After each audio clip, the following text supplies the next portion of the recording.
श्री राधा वल्लभ लाल की जय।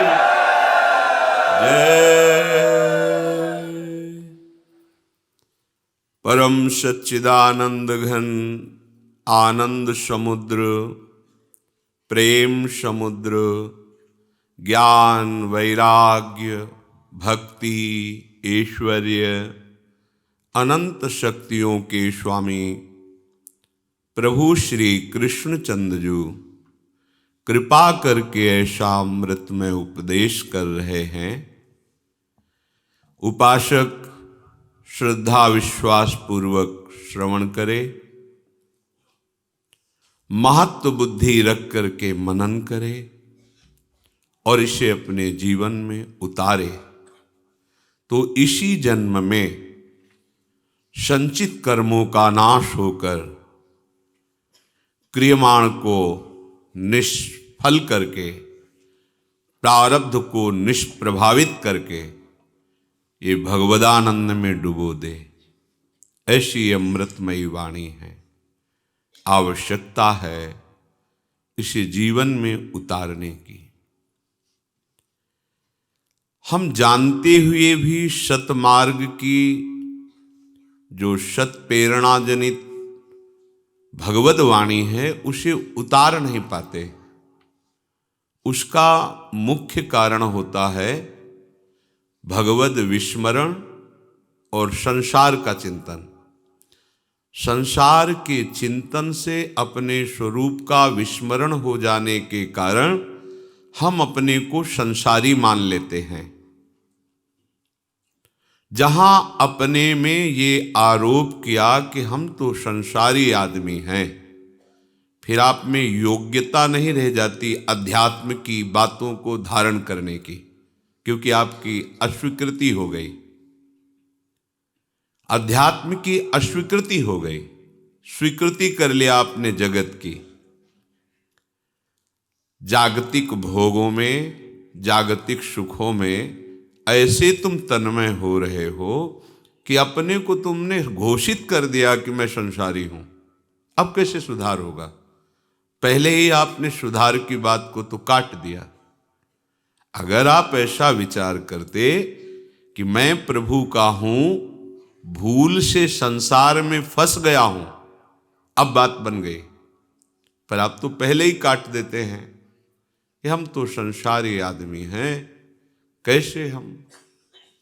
तो इस पहले मान्यता को मिटाओ। अगर भगवद वाणी को धारण करना है तो इस मान्यता को मिटाना ही होगा कि हम स्त्री हैं, हम पुरुष हैं, हम संसारी हैं, हम गृहस्थ हैं, हम अमुक हैं। आपको स्वीकार करना होगा हम प्रियालाल के हैं। ये केवल स्वीकृति करनी है आपको। आप हैं, उन्हीं के अंश हैं। आप भूल कर गए हैं।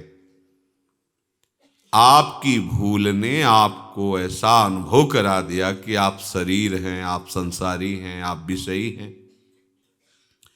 आपको ये भूल मिटानी है सत्संग के द्वारा। पवित्र बुद्धि से ऐसा विचार करो कि मैं प्रियालाल का हूं। पहली बात सुधर गई। इसी बात से आप में अध्यात्म के बढ़ने की ऊर्जा शक्ति प्राप्त होने लगेगी। अब दूसरा है, हम जिनके हैं उनका नाम सतत स्मरण करना। अब महाबली हो गए आप। सच्ची मानना, इसके बिना चाहे जितनी परमार्थ की बातें कर लो, चाहे जितना वेद पुराण याद कर लो, दूसरों को सुना दो, ये सब हो सकता है, पर आप आचरण में नहीं उतार पाएंगे। आचरण में उतारे बिना परमानंद का अनुभव नहीं होगा, अध्यात्म सुख का अनुभव नहीं होगा। अध्यात्म सुख के अनुभव के बिना संपूर्ण कामनाओं का नाश नहीं होगा। बस बची तो दुर्गति ही बची। बार बार वासना कामना, उन्हीं से प्रेरित होकर कर्म, कर्म से कामना वासना, यही चक्र चल रहा है। ध्यान देकर सुनिए, हम भगवद वाणी को सुनते हुए भी हृदय में धारण क्यों नहीं कर पा रहे? सत्संग को अपने आचरण में क्यों नहीं उतार पा रहे? क्योंकि हमारी मान्यता गलत हो गई। मान्यता को सुधारें। किसी भी स्थिति में आप हों, आपको ये स्वीकार करना है हम प्रियालाल के हैं।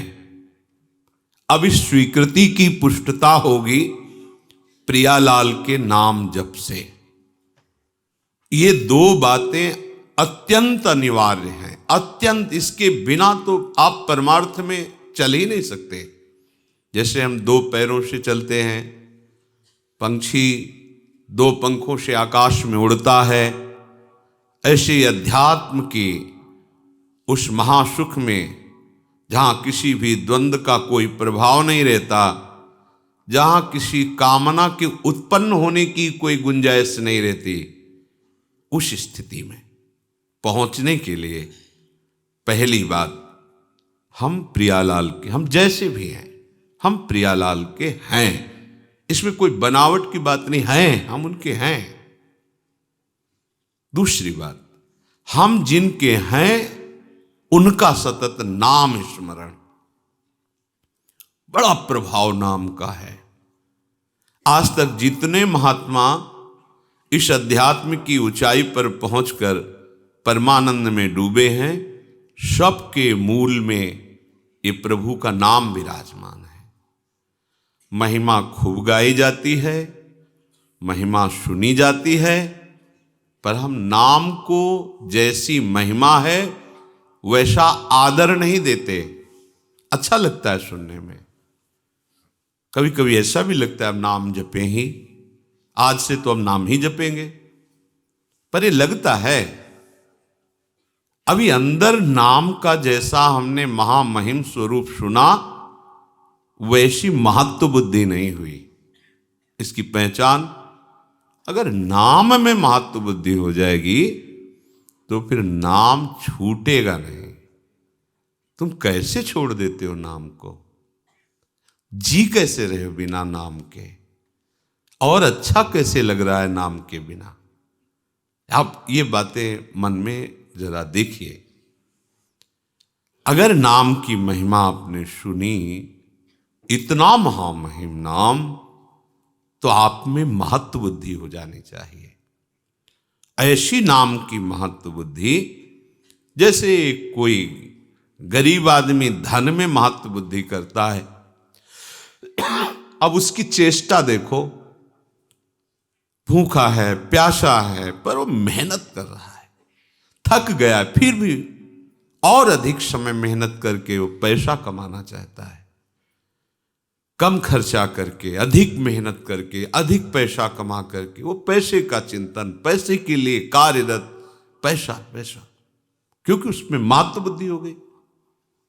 भोग में महत्व बुद्धि, उठते बैठते चलते फिरते उसी भोग का चिंतन, कैसे मिले, क्या करूं, कहां जाऊं, बस। काम ही नारी प्यारी जिमी, लोभी जिम प्रिय दाम। ये बात, अगर परम धन महामहिम नाम में तुम्हारी महत्व बुद्धि हो गई तो फिर छूटना तो नहीं चाहिए। उठते बैठते चलते फिरते खाते पीते नाम, जब नाम चलने लगता है तो उसका प्रभाव प्रकट होता है।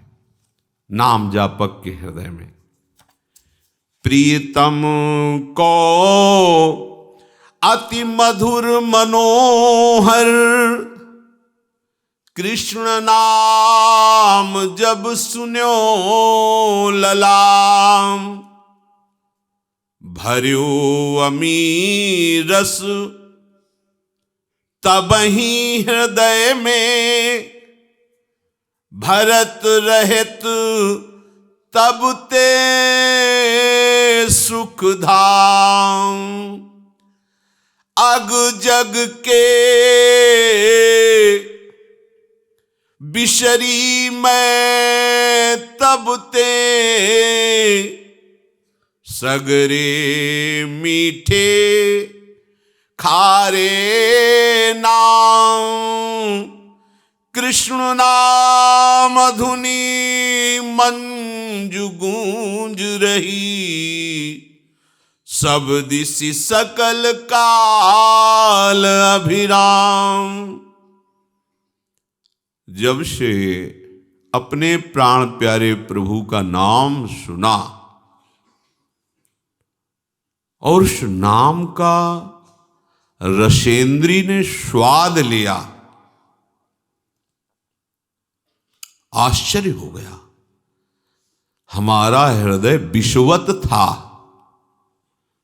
नाना प्रकार की जलन से जल रहा था, कामनाओं की, वासनाओं की, तृष्णा की, राग द्वेष की, ये सब आग लगी हुई थी।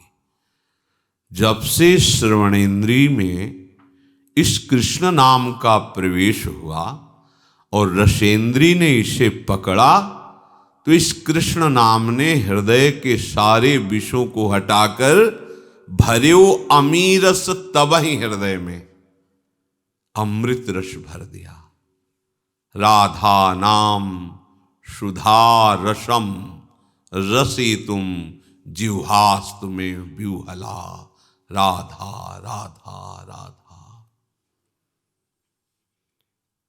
ये नाम हृदय में अमृत भर देगा, सच्ची बात, ये कोई कथा नहीं है, ये जीवन है उपासकों का, संतों का, सिद्धों का, ये जीवन है, प्रेमियों का जीवन है। विवश होकर के इस रस ने, नाम रस ने सब इंद्रिय मन अंतःकरण को अधीन कर लिया, छा जाता है, अपना अधिकार कर लेता है। पर पहले विष को मिटाता है।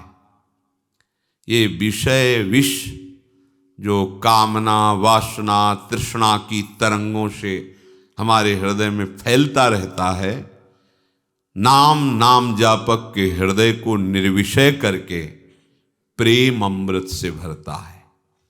प्रेम अत्यंत दुर्लभ वस्तु, और ये नहीं कि एक बार भरता है, भरत रहित तब ते सुख धाम, प्रतिक्षण वर्धमानम, वो प्रेम अमृत हृदय में बढ़ता रहता है। उसका प्रभाव हुआ लोक परलोक के सब व्यक्तियों के नाम रूप, सब विषयों के नाम रूप सुख सब भूल गया। कौन रिश्तेदार, कौन नातेदार, कौन वस्तु प्रिय लगती थी, कौन पदार्थ प्रिय लगता था, सब भूल गया। लोक परलोक के सारे सुखों के नाम रूप, अमुक वस्तु उसका रूप उसका नाम, अमुक व्यक्ति उसका रूप उसका नाम, ये सब नाम ने भुलवा दिया, विस्मरण हो गया। स्मृति इतना निरंतरता में आई, ऐसा तारतम्य बना स्मृति का कि अब कोई जगह ही नहीं रह गई किसी और रूप और नाम, वस्तु, व्यक्ति, पदार्थ, स्थान, घटना, इनका चिंतन करने का अवसर ही नहीं रह गया, क्योंकि ऐसा तारतम्य बन गया। तैल धारावत स्मरण, अखंड स्मृति, अव्यावृत भजनात्, बार बार बार बार नाम चल रहा है, तो जगह बची नहीं कि और कुछ स्मृति रह जाए। अब तो बस गूंज मची है हृदय में नाम की, ऐसा ही होता है, गूंज मची, नाम गूंज रहा है। देखो तो कभी आंख खोल के देखो या आंख बंद करके देखो, नाम की ध्वनि अनवरत चल रही है, रात दिन चल रही है। सच्ची, जब आप नाम से प्रेम करोगे तो नाम कोई जड़ वस्तु नहीं है, चिदानंद है। नाम आपसे प्रेम करने लगेगा। सोवत हु रसना रटे, राधा कृष्ण सुनाम। आंख मुंदी हुई है, सैया पे पड़े हो, तो जैसे आप हृदय की धड़कन को सुनते हैं, ऐसे ही आप नाम को सुन रहे हैं। चेतना अंतर हुई या बाय हुई, नाम चल रहा है, उससे एक क्षण के लिए आप बिलग नहीं रह सकते। ऐसी स्थिति होती है। सज्जन सेवित वेद लोक की, मिटी सकल मर जादा लाज। पिघल्यो हियो बही दृगधारा, अधर नाम सुचि रहो विराज। अब नाम ने क्या किया? वेद का ये सिद्धांत है, उस उपासना का ये सिद्धांत है, ये सब भूल गया। नाम चल रहा है, एक ही सिद्धांत रह गया, नाम सुनना, नाम जपना, नाम देखना, नाम का स्वाद लेना। नाम ने क्या किया? अब इतना प्रेम भर गया कि रुक नहीं रहा हृदय में, उफान आ गई। कठोर हो जाता है हृदय जब विषय सेवन किया जाता है, जब भोगों का चिंतन होता है, इंद्रियजन्य विषयों का चिंतन होता है, राग द्वेष का चिंतन होता है, तो हृदय कठोर हो जाता है, शुष्क हो जाता है। शुष्क हृदय में कामनाओं की बाढ़ आ जाती है। कामनाओं की बाढ़ आते ही वो दुख में डूब जाता है, इतना अशांत हो जाता है कि उसे कोई रास्ता ही नहीं मिलता। इतनी कामनाओं की भीड़ लग जाती है। अशांतस्य कुतः सुखम, जो अशांत है वो सुखी कहां हो सकता है? जहां कामनाएं हैं वहां संतोष कहां है? इसलिए ये नाम करता है। हृदय में ऐसी प्रेम की बाढ़ आई, ऐसा हृदय पिघल गया, नाम की शक्ति से बहा बहा घूम रहा है, द्रवित हो गया। बही दृगधारा, आंखों से अश्रु बह रहे, नाम चल रहा, राधा राधा राधा। अधर नाम सुचि रहो विराज, ओठों में नाम नृत्य कर रहा है, जिह्वा में, आंखों में अश्रु प्रवाह हो रहा, हृदय भाव से भरा जा रहा है। द्रवित होता जा रहा है हृदय। कोई भी विकार ऐसे द्रवित हृदय में अपना अधिकार नहीं जमा पाता, सब बह जाता है।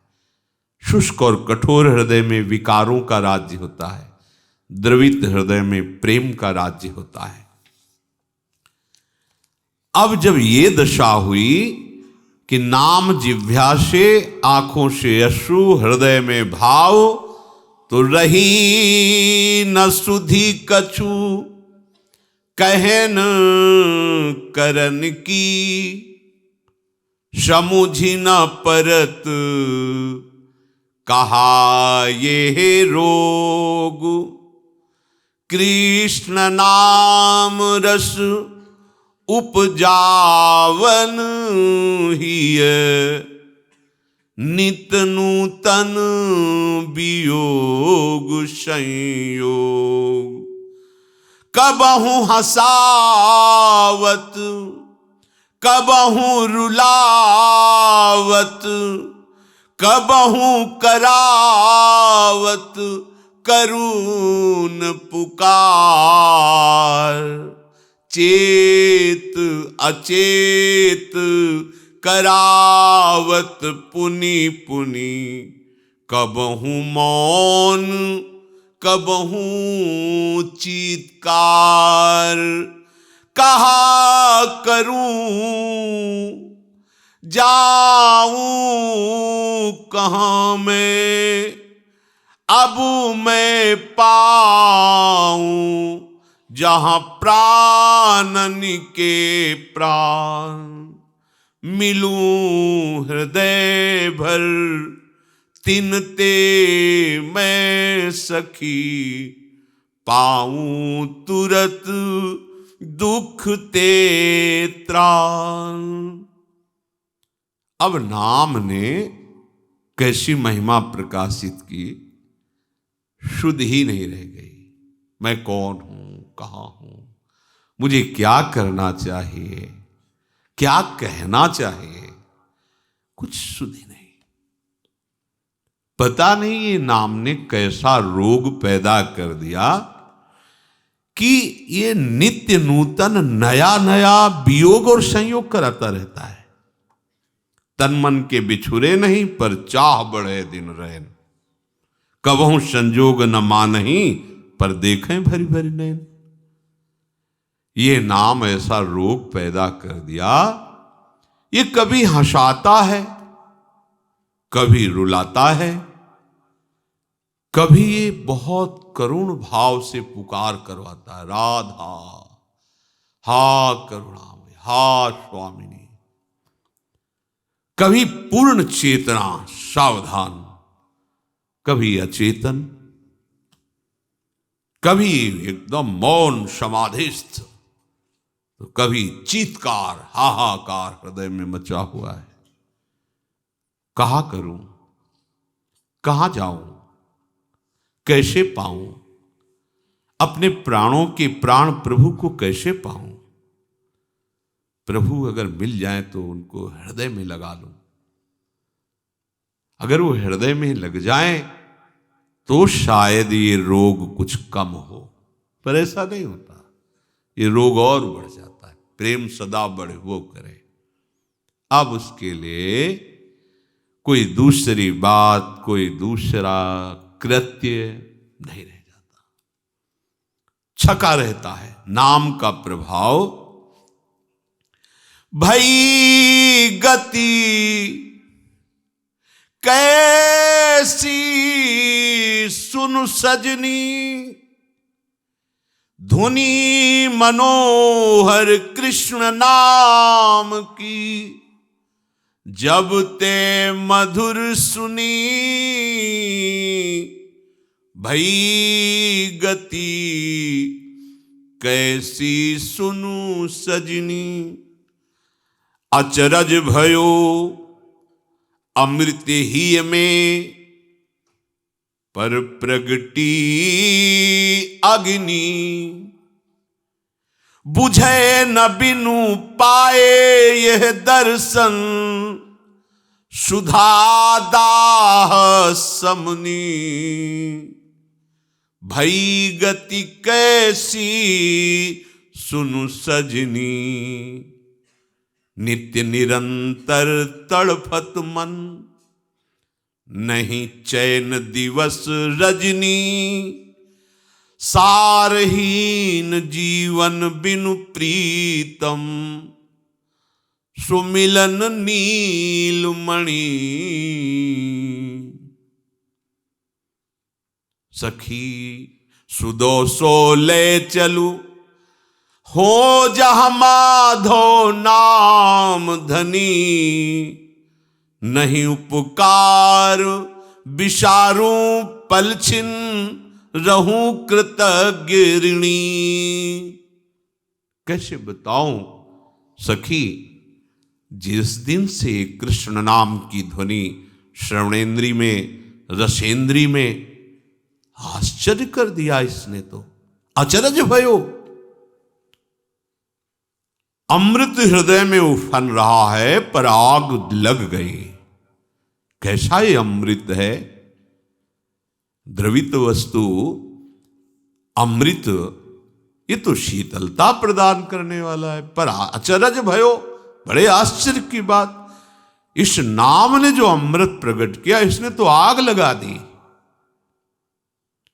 बुझे न पिय बिनु पाए दर्शन, अब तो ये आग तभी बुझेगी जब प्रीतम की समीपता प्राप्त हो, उनका दर्शन प्राप्त हो। तड़प रहा है मन, देखो ये वही मन है जो विषयों के लिए तड़प रहा है। नाम ने क्या किया, निर्विषय कर दिया, प्रेम रस डाल दिया मन में।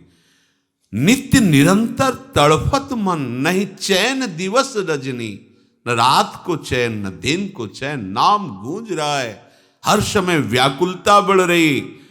प्रभु के दर्शन के बिना, मिलन के बिना सारहीन जीवन लग रहा है। कहां गुंजाइश है अभिमान की, रात दिन नाम जप हो रहा है पर नाम जप का अभिमान नहीं, जीवन सारहीन लग रहा है। बेकार गया आज का भी दिन, प्रीतम नहीं मिले, रात दिन भजन हो रहा है। देखो कैसा नाम महामहिम भाव प्रकट करता है, पीछे मुड़कर देखने की ही वृत्ति नहीं रहती कि मैं रात दिन नाम जप कर रहा हूं, मैं बड़ा नाम जापक हूं, मैं बड़ा भक्त नहीं। उसको अनुभव होता है सारहीन जीवन है, बिना नीलमणि प्रीतम के मिले सारहीन जीवन है। सखी मुझे ले चलो वहां जहां प्राण प्रीतम विराज, एक बार मिला दो, मैं तुम्हारी ऋणी रहूंगी। ये हृदय की स्थिति नाम लाता है। जब तक रूप प्रकाशित नहीं होता तब तक नाम का जो तांडव होता है, भाग जाते हैं काम क्रोध लोभ मोह मद मत्सर, ये टिक नहीं सकते। मन चंचल की बात, तड़पन पैदा हो जाती प्रभु के मिलन के लिए। चंचलता तो न जाने कब नष्ट कर देता है नाम, बस ये नाम में महत्व वृद्धि हो जाए। जहां नाम ने सब मिटाया, पूर्व संचित कर्मों को भस्म किया, बस रूप प्रकाशित हो गया। वो रूप जो नित्य नवम नवम है, कहीं नहीं देखने को मिलेगा वो रूप। वो केवल नाम के पास है और दूसरा कोई दिखा नहीं सकता। कोई उस रूप को नहीं दिखा सकता, केवल नाम के पास से सामर्थ्य कि उस रूप को दिखा दे।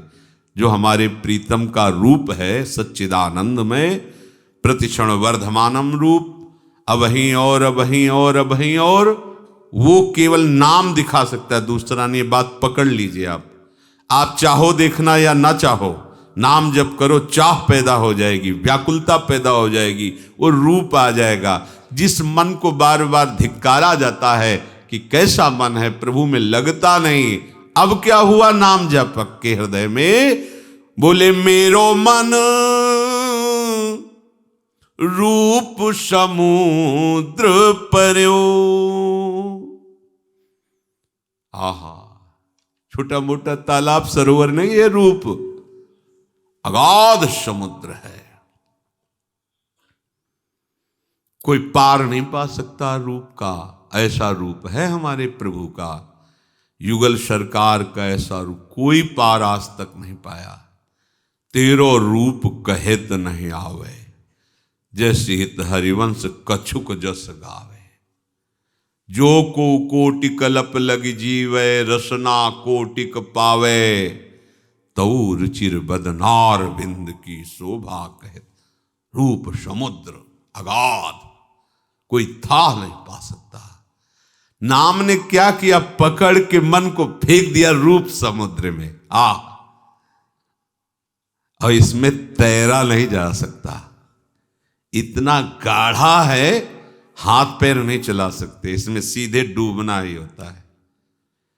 ये वो समुद्र नहीं है तरल कि आप तैर सको। रूप समुद्र की खास बात यह है कि इसमें आप तैर नहीं सकते, हाथ पैर नहीं चला सकते।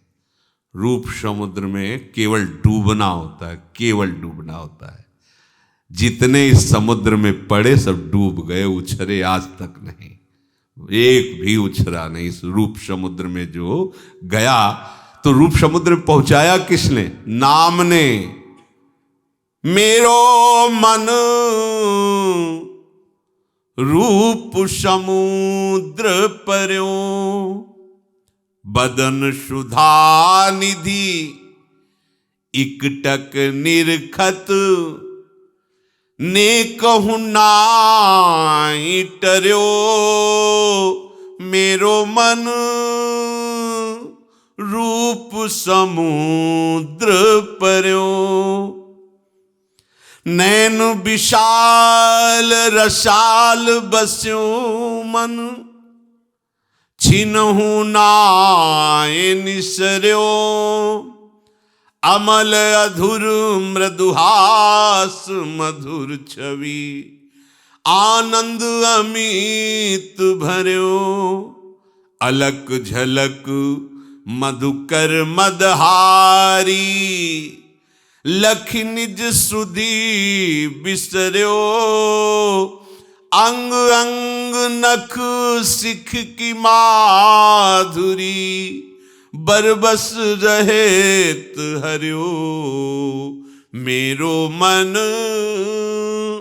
रूप समुद्र पर्यो। रूप समुद्र श्री लालजू महाराज, और रूप समुद्र का सार श्री लाडलीजू महाराज। बोले अब तो नाम की कृपा से, गुरुदेव की कृपा से, नाम सुकृत धन अपनी जीवन, अतिहित मान देत वरदान। मुझे गुरुदेव ने नाम रूपी वरदान दिया। अब नाम की कृपा से रूप में मेरा मन कैसे गिरा? जैसे समुद्र में, अगाध समुद्र में कोई गिर जाए और तैरना ना आता हो तो डूब ही जाएगा। और इस रूप समुद्र में बड़ा भारी तैराक भी नहीं तैर पाता, क्योंकि इसमें तैरने की गुंजाइश ही नहीं, इसमें सीधे डूबना होता है। रूप समुद्र में एकटक। अब ज्ञानेंद्रियों की सफलता देखो, मन नेत्रेंद्री के साथ होकर उनको निरखता रह गया। नेकहु नाहि टर्यो, ये अखियां रूप के रंग रंगी।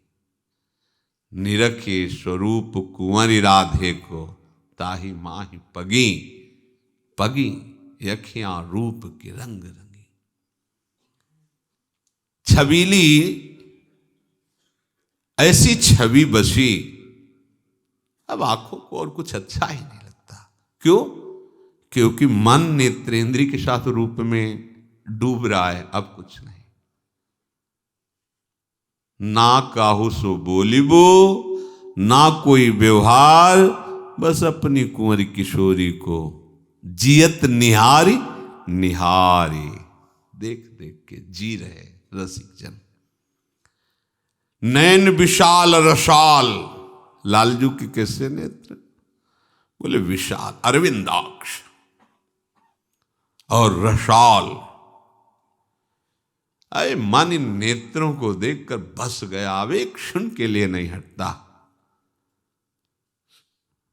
और लाडली जी के नेत्र कैसे हैं कि ऐसे विशाल और रसाल नेत्रों वाले गोविंद लोचन अतृप्त चकोर पेयम प्रिया बदन छवि चंद्र मनो प्रीतम नयन चकोर हंसन पर भुज दिए बिलोकत इंदु बदन बिभिओर करत पान रस मत परस पर लोचन त्रसित चकोर। ये दोनों युगल सरकार के इन विशाल नेत्रों की प्रेम प्यास बढ़ती जाती है और सखियां निरख निरख कर इसमें महासुख में डूब रही है। कैसा एक साथ ऐसा रूप का पान और कहीं नहीं। प्रेमी जन तो लालजू के ही नेत्रों से पार नहीं पा पाते, उसी में डूब जाते हैं।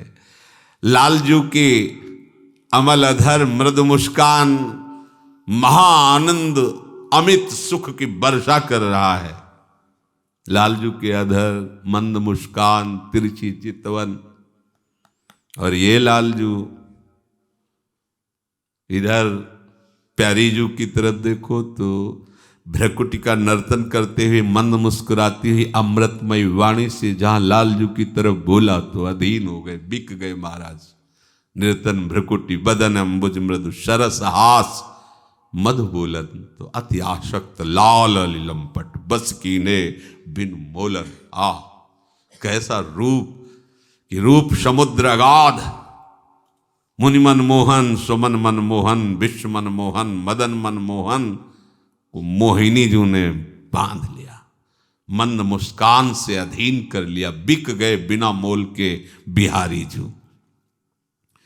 अलक झलक मधुकर मदहारी लख निज सुध बिसर्यो। श्री लालजू की जो अलकावली है कोई ऐसा नहीं है। देखो ना, मनसिज मन हरन हास सावरो सुकुमार रास नख सिख अंग अंगन उमग सौभग शिव नकी। लाल की रूप माधुरी नैनन निरख लेख सकी।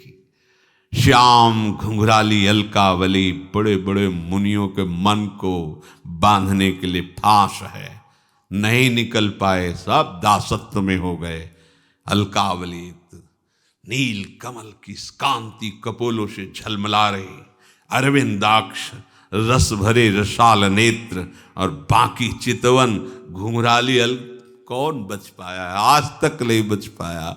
और जो आज तक किसी को भी नहीं, बड़े बड़े ब्रह्म ऋषि महापुरुष इनको भी नहीं छोड़ा, अधीन कर लिया।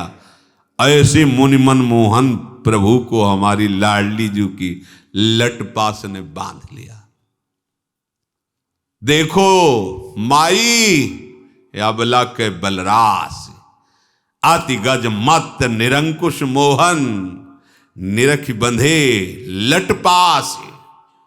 देख लो, सबके मन के अधिष्ठात्र प्रभु मनमोहन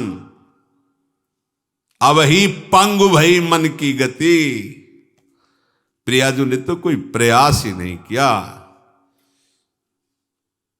कपोल पर एक लट छूट के आई, लालजू महाराज का मन पंग हो गया। निरंकुश मन अधीन हो गया, निरख बंधे लट पास एकटा। अंग अंग नख सिख की माधुरी बरबस रहत हरे हो लालजू की। लालजू की ललित त्रिभंगी रूप माधुरी ऐसा कोई अनंत ब्रह्मांडों में ऐसा नहीं है जिसके मन का ये बलात् हरण न कर ले। जबरदस्ती जबरदस्ती परमहंसों के मन को भी देखो ना, जिनको शरीर की शुद्ध नहीं है।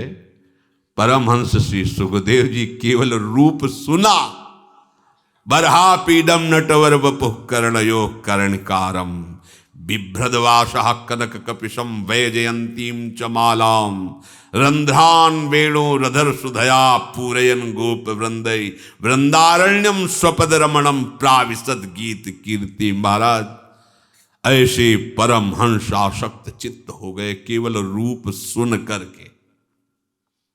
फिर इनका रूप अंग अंग नख सिख की माधुरी, कौन ऐसा है जो ये रूप माधुरी। अरे बड़े महामहिम ज्ञान समुद्र भगवान शिव, उनके ध्यान में जब इनके श्री चरण आते हैं तो उन्मत्त होकर तांडव करने लगते हैं, ऐसा आनंद आता है।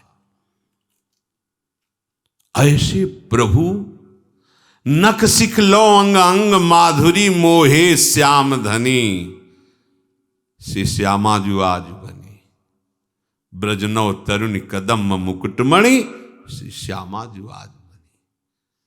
है श्री श्यामा श्याम के रूप का ये नाम, ये मंत्र प्रकाश करता है हमारे हृदय में। जब तक नाम के प्रति महत्व नहीं आएगा तब तक हमारी साधना, हमारी उपासना, हमारा मार्ग ये अंधेरे में चलना होगा। आपको कुछ पकड़े नहीं मिलेगा। नाम को पकड़ लीजिए। न जाने कितने हजारों हजारों वर्षों की समाधि लगाने वाले महापुरुष भी जिस रस का किनका नहीं प्राप्त कर पाए, उस रस को नाम प्रदान कर देता है बहुत शीघ्र। प्रभु को प्राप्त करने की तीव्रतम अभिलाषा नाम प्रकट करता है। अन्य कामनाओं का नाश नाम करता है। प्रभु के अनुकूल आचरण करवाना और प्रतिकूल आचरणों का त्याग ये नाम करवाता है। ध्यान से सुनो, यही तो हम नहीं कर पा रहे। महामहिम बात है। श्री कृष्ण अनुकूलेन प्रतिकूलस्य वर्जनम, आपको ऐसे चलना है। प्रभु के अनुकूल और प्रभु के प्रतिकूल उनका त्याग करना है। नहीं हो पाता। क्यों नहीं हो पाता? क्योंकि नाम नहीं है, नाम जप नहीं, नाम चिंतन नहीं, नाम आराधना नहीं है। प्रभु को प्राप्त करने की तीव्रतम अभिलाषा नाम प्रकट करता है। अन्य कामनाओं का त्याग नाम करवाता है। प्रभु के अनुकूल आचरण और प्रतिकूल आचरणों का त्याग अपने आप नाम करवाता है। नाम। जब उपासक के प्राण रोने लगते हैं, अंदर क्रंदन होने लगता है, अंतर में भीषण आग लग जाती है प्रभु मिलन की, तो उसी क्षण वो प्रभु का साक्षात्कार कर लेता है। ये सहज में स्थिति नाम प्रकट कर देता है। पकड़ो बात को। साधक यदि अपनी नाम उपासना के मार्ग पर चल रहा है तो उसे इधर उधर ताकना बंद कर देना चाहिए। बगल वाला क्या कर रहा है, उस संप्रदाय वाला क्या कर रहा है, वहां क्या हो रहा है। हमें अपने मार्ग में चल। सूधो चले आपने धर्म, रसिकन सो प्रीतम कहे, कबहू काल वृथा नहीं जाए। तीन बातें पकड़ो। अपने मार्ग में सीधे चलना, इधर उधर नहीं देखना है। अपने लक्ष्य पर दृष्टि रखो। लक्ष्य में हमें क्या सावधानी रखनी, क्या त्याग करना है, क्या ग्रहण करना है, ये रसिकों के संग से मिलेगा। इसलिए रसिकन सो प्रीतम कहे। तीसरी बात, समय व्यर्थ मत जाने देना। हर क्षण नाम चलाते रहना, एक क्षण भी खाली मत रहना। जो इधर उधर ताकता है वो उपासक ही नहीं है। इधर उधर देख रहा, कौन क्या कर रहा है, ये सब पूरी गणित लग रही दिन भर। वो अमुक, वो ऐसा, अमुक ऐसा, अमुक। वो कहाँ है? नाम में कहाँ है? वो तो बहिर्मुख बाहर प्रपंच का दर्शन कर रहा है, गुण दोष। वो गुण दोष का दर्शन करने वाला उपासक थोड़ी होता है। उपासक तो अपने आराध्य देव के चिंतन में इतना रमा है, उसे फुर्सत ही कहां है। लक्ष्य तक वो कभी नहीं पहुंच सकता जो इधर उधर ताक झांक करता रहता है। उपासक बड़े से बड़े प्रलोभन में, पढ़कर कभी अपने साधन को ना छोड़े, भजन को ना छोड़े। प्रलोभन आता है, बड़ा बड़ा प्रलोभन आता है, कभी डरे नहीं। देखो भगवान की माया ऐसी मोहिनी है कि अगर भजन छूटा तो तुम कहीं भी फंस सकते हो। क्या संतों की पहचान किसी सांसारिक पद में, सांसारिक ऐश्वर्य में, सांसारिक यश को प्राप्त हुए पुरुष से होती है क्या? कि कोई सांसारिक यश को प्राप्त, सांसारिक धन को प्राप्त, सांसारिक पद को प्राप्त संतों के पास आया तो उससे संत की पहचान हुई कि ये संत है? तब तो धिक्कार है। अरे संत की पहचान आराध्य देव से होती है, संत की पहचान भगवत प्रेम से होती है, संत की पहचान भगवत महामहिम स्वभाव में स्थित होने से होती है। संत की पहचान संसारिक से हो तब तो संत ही नहीं है। उसे कोई गर्व का विषय समझा जाए क्या? कोई पदाधिकारी, कोई यशस्वी, कोई धनी, ऐश्वर्यवान संत के पास आने लगे तो बोले ये बड़े संत है, तब तो धिक्कार की बात है भाई। अगर विषयी से पहचान साधुता की होती है तो साधुता किसे कहते हैं? साधुता की पहचान सिर्फ साधुता से होती है, भगवत संबंध से होती है। विषयी पुरुषों से साधुता की पहचान होती है। अमुक पदाधिकारी आ गया तो बड़ा संत, अमुक आ गया तो बड़ा संत, मतलब उससे संत की महिमा। वाह, कैसी तुलना है, क्या तुलना है, क्या योग्यता है। सावधान, ये उपहास है, तुलना नहीं है। संतों की पहचान उनके आराध्य देव से होती है, संतों की पहचान उनकी साधुता से होती है, संतों की पहचान महामहिम प्रभु की स्थिति से होती है। विषयी पुरुषों के आगमन से संतों की पहचान नहीं होती।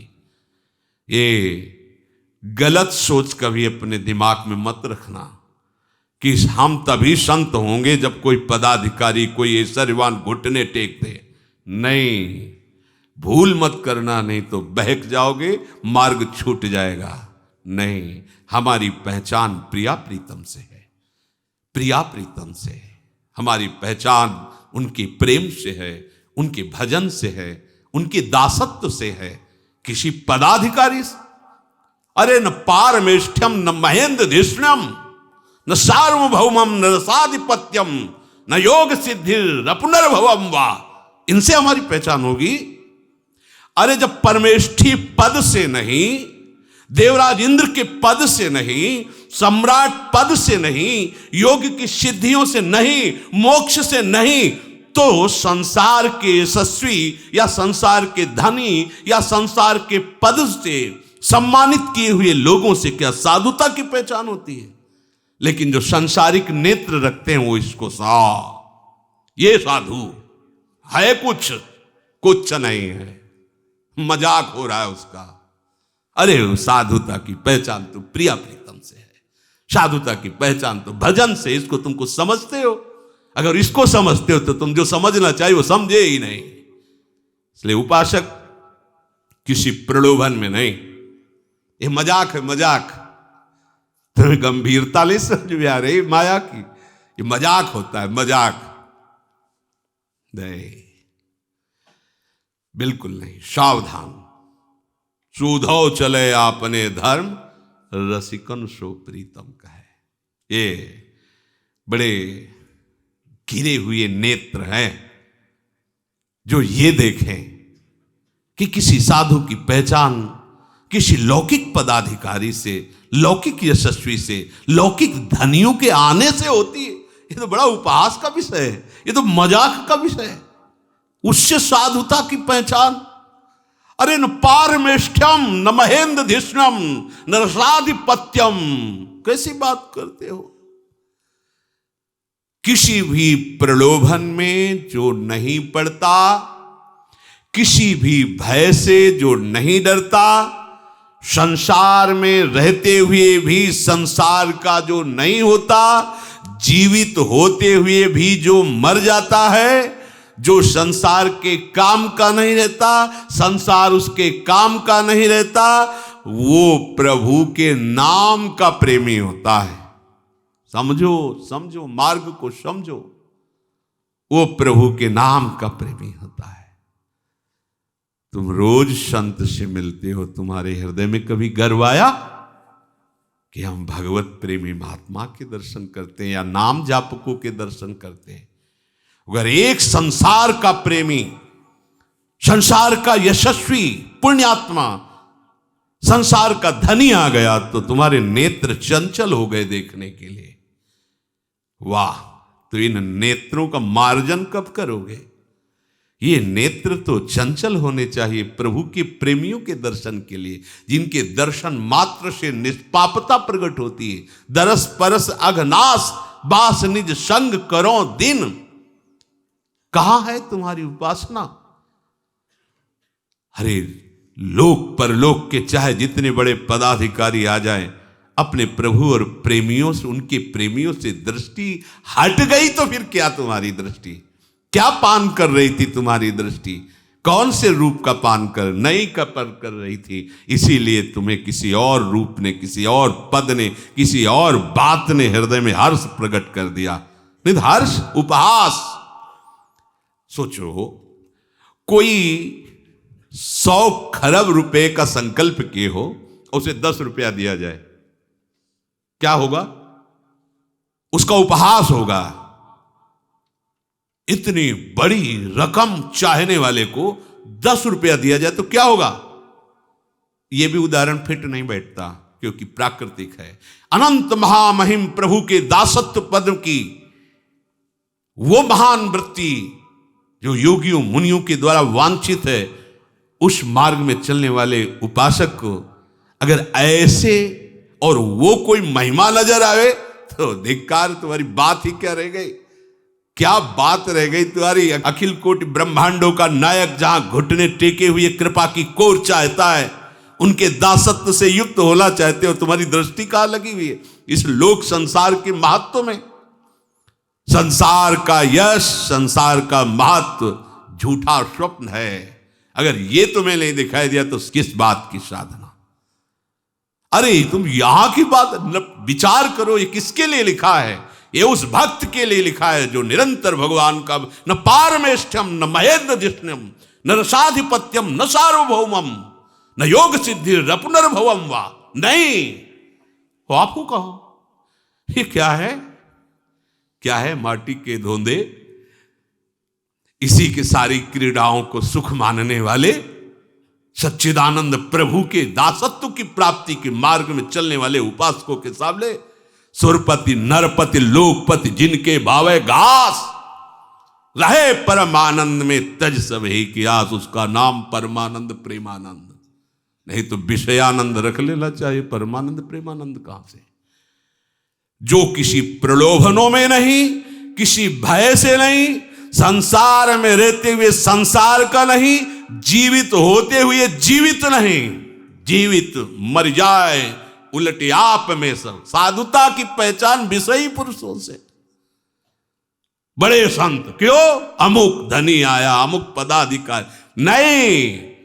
बड़े संत वो जो प्रियालाल के अनुराग में डूबे हुए, जिनकी नजर में सब घास फूस नजर आता है। या तो सब ब्रह्म, नहीं तो सब मिथ्या। दो ही सूत्र हैं, बीच में कुछ नहीं। या तो सर्वम खलमिदम ब्रह्म, नहीं तो ब्रह्म सत्यम जगन मिथ्या। पूरा टोटल झूठा, टोटल झूठा। उमा काओ में अनुभव अपना सत्य हरिभजन जगत। स्वप्न में सम्राट पद रख गया तो जागने पर यदि घास खोदने वाले हो तो घास खोदने वाले रहोगे। जागने पर तुम सम्राट का शासन नहीं कर सकते। ये स्वप्न है। स्वप्न का महत्व रखोगे तो सच्चिदानंद प्रभु में कब जागोगे? ये केवल पढ़ने लिखने की बातें नहीं, स्थिति होती है। सुरपति नरपति लोकपति जिनके भावे घास, ये पहचान है प्रभु के दासत्व की। अगर आदर है संसार का तो केवल भगवत संबंध से है। अगर किसी पद, किसी प्रतिष्ठा, किसी यश, किसी धन संपत्ति, मतलब है कि स्वांग हो रहा है, भक्ति नहीं। भक्ति का तभी स्वरूप माना जाएगा विवेक और वैराग्य दोनों बिल्कुल प्रज्वलित हो। बिन विवेक वैराग्य भक्ति बिन सत्य नए को मानो, भगवत विमुख कपट चतुराई सोपा खंडे जानो। ये गर्व का विषय है। गर्व का विषय है श्री श्यामाजू के बल अभिमानी।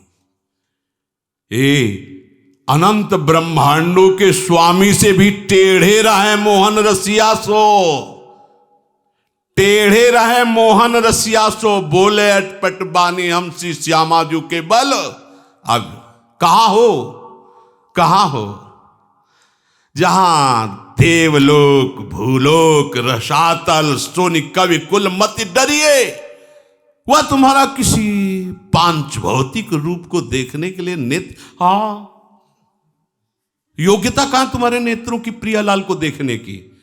अभी तो मलमूत्र की थैली है, ऊपर से चमड़ा है, थोड़ा कोई गोरा है, कोई सांवला है, कोई बनावट में अच्छा है, कोई बुरा है, लेकिन है तो सब माटी का ही पांच भौतिक। तुम्हारे नेत्र अगर इन रूपों को देखने में तो वो रूप कब देख पाओगे? जहां देवलोक भूलोक रसातल सुनि कविकुल, पाछे न होती अब हूं आगे हूं न होए है, या गति अद्भुत रूप की और है। कहां लक्ष्य है? लक्ष्य कहां है? अरे ये सब ऐसे दिखाई देते हैं संसार के रूप, जैसे मकान में आग लग जाए तो कैसा दिखाई देता है, ऐसे उस रूप को जिसको देखने के लिए तुम्हें श्री जी ने आकर्षित किया है, जिस महिमा आप समझ नहीं पा रहे। इतना बड़ा कोई खिलाड़ी होगा श्री कृष्ण जैसा? कालिया नाग के फण पर चढ़कर नृत्य करते हुए उसके अहंकार का मर्दन कर दिया। 60,000 हाथियों का बल रखने वाले कोलिया पिड़ को एक घूंसे से बैठाल दिया। मुष्टिक चाणूर ऐसे महाबली की कोई इनके सामने नहीं खड़ा हो सकता, ऐसे पछाड़ के गुड्डी गुड्डा की तरह ऐसे मार के फेंक दिया। कंस जैसा महावीर जिसके बल से प्रभावित होकर जरासंध ने अपनी 2 पुत्रियों का ब्याह कर दिया, घसीट के सिंहासन से पटक के मार डाला, ऐसे महाबली के बल का तुम्हें गर्व नहीं है? जिनके सेवक को कहा गया तुलित बलधामम हेम शैलाभदे हम, ऐसे स्वामी की तरफ तुम्हारी दृष्टि नहीं गई? कौन इतना बड़ा खिलाड़ी है कि पलक झपकते अनंत ब्रह्मांडों का खेल स्वयं में स्वयं रच दिया? कभी तुम्हें आश्चर्य नहीं होता अपने प्रभु पर? तुम्हारी समझ में नहीं आता, तुम किसके उपासक हो समझे भी नहीं आता। उपासक तुम किसके हो? गुणगान किसके गाने निकले हो? गुणगान किसका गा रहे हो? आश्चर्य में तुम्हें क्या दिखना चाहिए? तुम्हें आश्चर्य किसका दिखाई दे रहा है? यही तो समझ में नहीं आ रहा। अरे जिनकी एक मंद मुस्कान से ऐसी प्रबल माया प्रकट हुई कि मुनियों को भी मोहित कर लेती है, हम उन प्रभु के दासत्व के लिए थोड़ा तो समझो। तुम हो क्या? समझो, तुम अपने को समझो, तुम दूसरे को क्या समझ पाओगे? अपने को समझो, तुम हो क्या? हरि के दास हो, हरि का दास। कितना बड़ा परम पद है, जानते हो? इससे बड़ा हरिदास कह देना से कोई खिलवाड़ नहीं है, बहुत बड़ा पद है, इससे बड़ा कोई पद नहीं। इस पद में जो बैठ जाता है तो हरि भी उसकी सेवकाई करने के लिए चाहते हैं। देखो ना, कह रहे मैं पीछे पीछे डोलता हूं, उसकी चरण रज मेरे ऊपर पड़ जाए। तो उपासक को चाहिए, सर्वप्रथम आवश्यक है कि अपनी बुद्धि को प्रभु में ऐसी अर्पित कर दे कि इस बुद्धि पर किसी का कभी भी कोई भी प्रभाव ना पड़े। बैठकर विचार करो, किसी का कभी भी कोई भी प्रभाव बुद्धि पर ना पड़े। रूप में देखो तो, गुण में देखो तो, बल में देखो तो, कलाओं में देखो तो, महिमा में देखो तो, ऐश्वर्य में लक्ष्मी में देखो, उनके चरण ही चाप रही साक्षात लक्ष्मी। अब भैया हम किसकी बड़ाई करें, किसको माने? जिनके एक रूप में अनंत ब्रह्म, उनको छोड़कर किसकी तरफ देखें? मतलब अभी आप हरिदास नहीं है, नहीं है।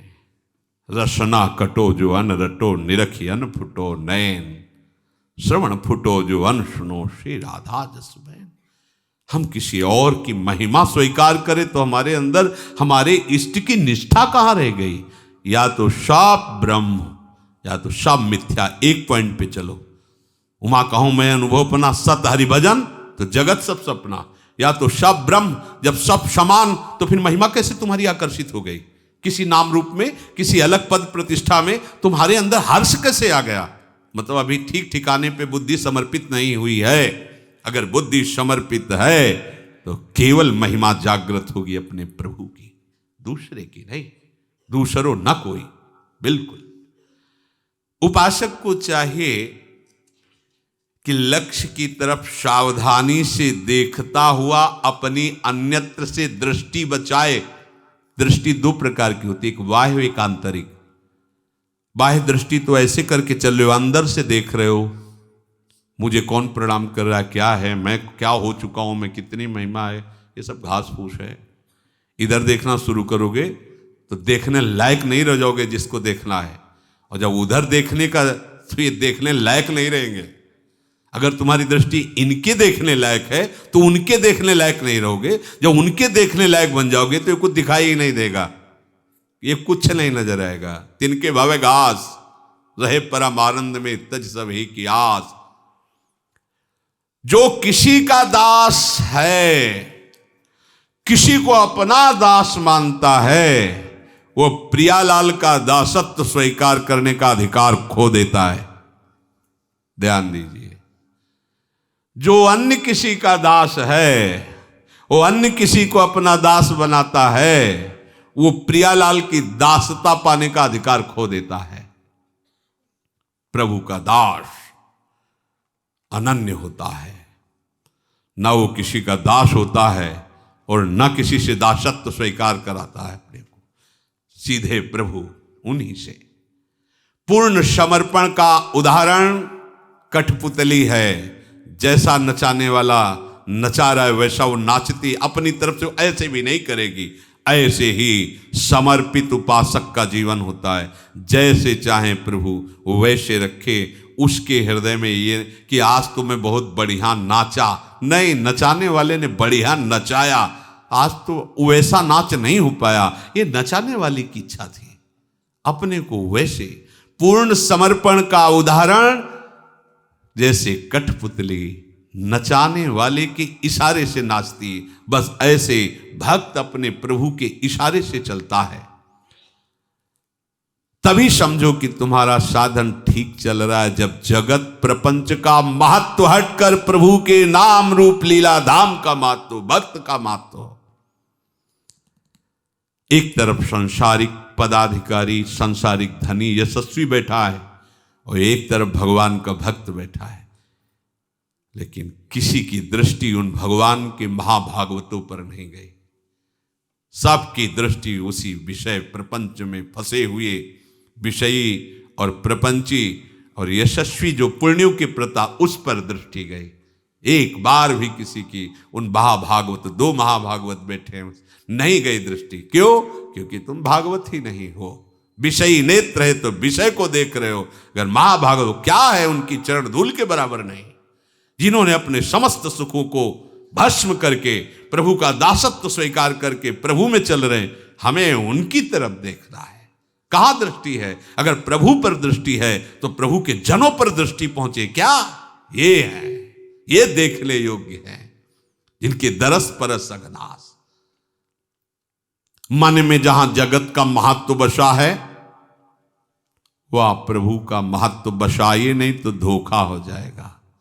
क्योंकि जहां महत्व होता है वहीं मन लगता है, जहां मन लगता है उसी का भजन होता है।